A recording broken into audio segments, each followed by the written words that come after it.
Well, now that we're done with the 3D Sonic games, I decided to cover another platform mascot that has blue. Sly Cooper. A franchise developed by a company named Sucker Punch. Their first game was Rocket, Robot on Wheels. But when I hear it didn't do so great, so Sucker Punch was on some really thin ice. So we needed to make a new game that would resonate with audiences. So with help from Sony, they made a new game soon to be franchised, Sly Cooper and the thevius racconus. This game kicks off with our protagonist Sly Cooper stealing from a police officer named Carmelita Fox. Sly then gets away with his two friends, Bentley and Murray. Sly comes from a family of master thieves who steal from master criminals. On Sly's 8th birthday, a group of 5 people called the Fiendish Five killed Sly's parents. They also worked in Silver Pages of the thevius racconus. The thevius racconus is a book that every Cooper has written in at some point. It contains all the moves the Cooper clan have learned. Sly then had to go to an orphanage where he met his lifetime friends. Bentley, techno genius and strategist supreme, and Murray, part-time driver and full-time burden. Together they plan to defeat the Fiendish Five, avenge Sly's parents, and get back the pages of the thevius racconus. This game's introduction is quick and to the point, and I like it. The first target is so Riley the Frog. He was bored of his life of privilege, so he decided to become a pilot. Now that we have our first word of sorts, finally talk about how this game plays. Well, I think the gameplay is pretty good. Sly can run, he'll do a swipe attack by pressing square. He jumps by pressing the cross button, and the circle button is used for almost everything.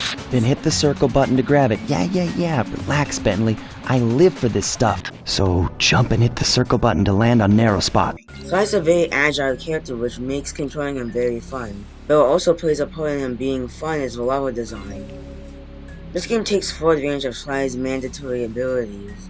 Also activates is for clue bottles. Finding all of these in a level will get you a secret ability. Admittedly, I didn't get all the clue bottles, mostly because this is my first playthrough, I didn't know what they were. At some point, I'll most likely go back and get them. Getting back to the main story, Sly then defeats Riley and heads to Mesa City, which is home to Mugshot, a well-known gunman. As a kid, Mugshot was bullied heavily, so when he saw this movie where he saw tough gangster-like characters, he knew he wanted to be one. So throughout his childhood, he trained until he could become a gangster. With this, we get to Mesa City. A city that is run down, and again, Mesa City also has very good level design, and very memorable set pieces. My Carmelita chasing Sly in this one level. Sly then beats up Mugshot, then heads to Haiti. This time, the Sly gang is after Ms. Ruby. No, it's not Miss Ruby, it's Ms. Ruby. With a Ms. The backstory basically is that she was a weird kid with weird interests. Half people to talk to, she turned into raising the dead. But raising the dead turned into using the dead to steal stuff. But hanging into chapter 3 of this game made me realize something about it. We get to chapter 3, it has a lot of these, what I like to call gimmick stages.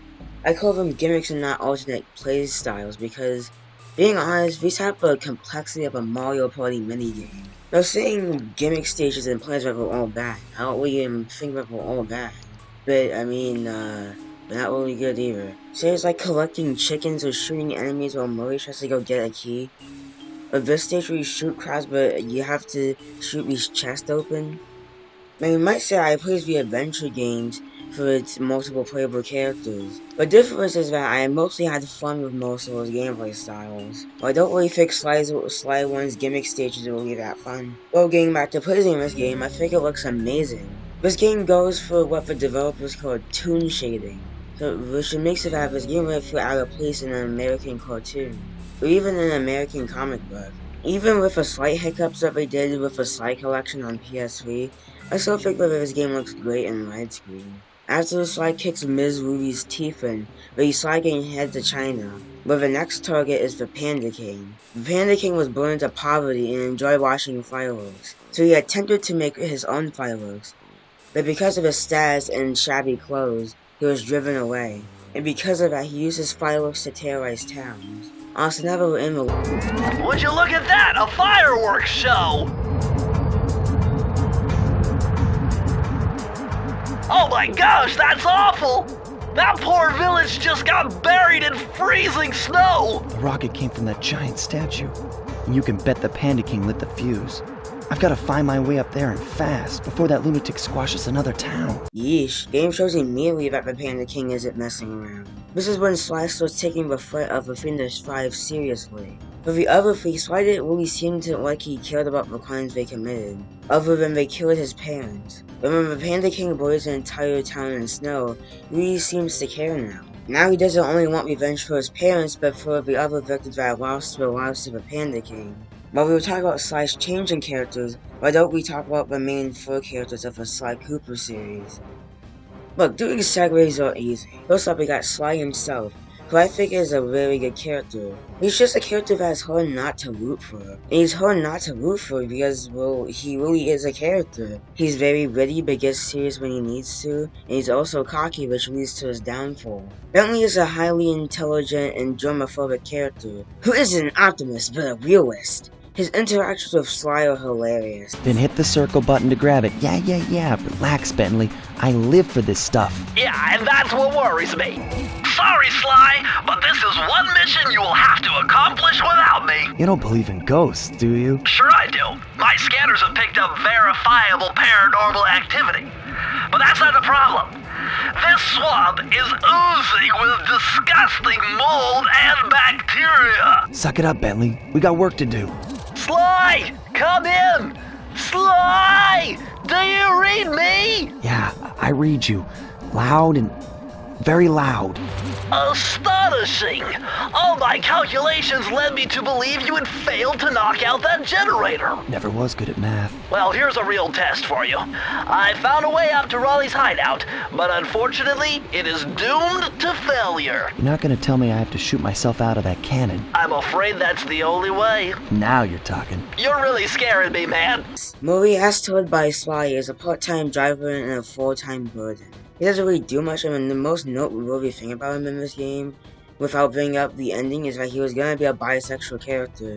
But playtesters thought that he was supposed to be like Bonnie the dinosaur. And finally, Carmelita the fox. She's a cop who has a black and white outlook on crime, and very obsessed with catching criminals in the Cooper gang. She cleans up after the Cooper gang's messes. Also, Sly and Carmelita kinda have the hearts for each other.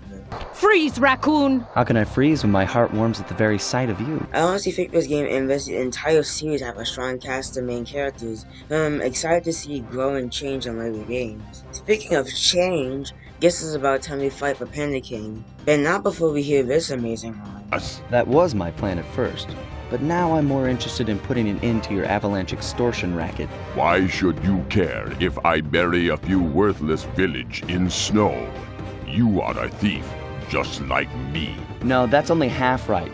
I am a thief from a long line of master thieves, while you're just a frustrated firework artist turned homicidal pyromaniac.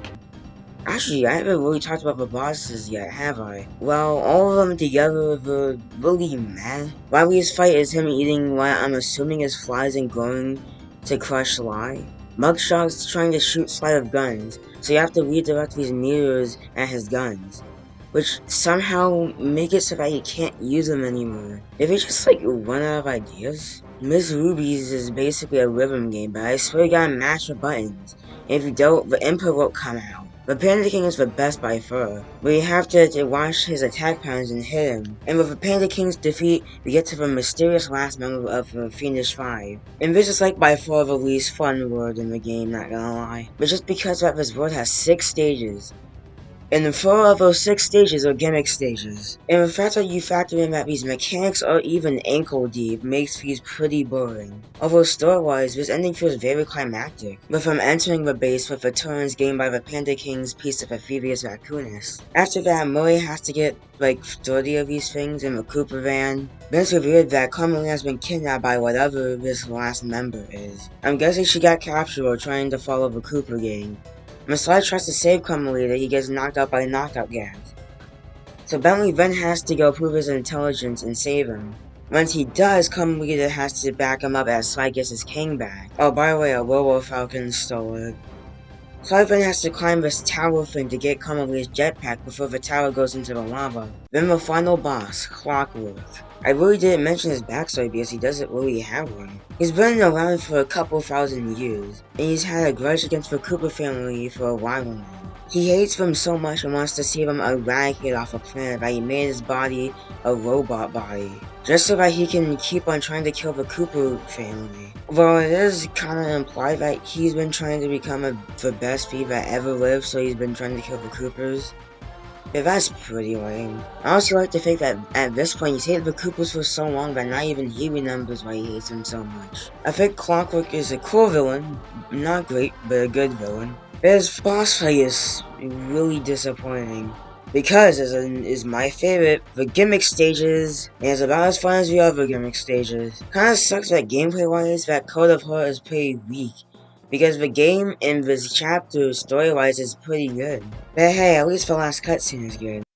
It took some tricky maneuvering, but I managed to snatch that last piece of the thevius racconus from Clockwork's claw. I had taken down each member of the Fiendish Five: Raleigh, Mugshot, Ms. Ruby, the Panda King, and finally Clockwork. I'd beaten them all one by one and reclaimed my birthright. Of course, there was no way I could have gotten here without the help of my pals. I know this hasn't been easy for them, yet they stuck with me through it all. Murray, boy, it took a lot of guts for him to get out in the field with me. I know he was scared, but he's got more heart than anyone I've ever known. And thank goodness for Bentley. Without his expertise, I'd have never found my way off that rooftop in Paris. A guy couldn't ask for a better gang of friends. Who could ever forget the lovely Carmelita? Looks like we're not going to be friends anymore. Now that Clockwork's death ray is out of commission, we're back to playing cops and robbers. I thought for sure she was going to slap the handcuffs on me right then and there. But instead, she was true to her word and gave me that 10-second head start. 10, 9, 8, 7, 6, 5, 4, 3, 2,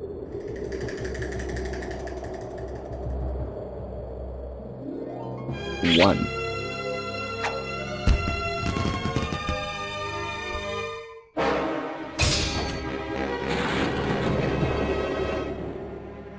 I felt bad leaving her stranded on that giant rock, but I knew it wouldn't be long before we'd see each other again.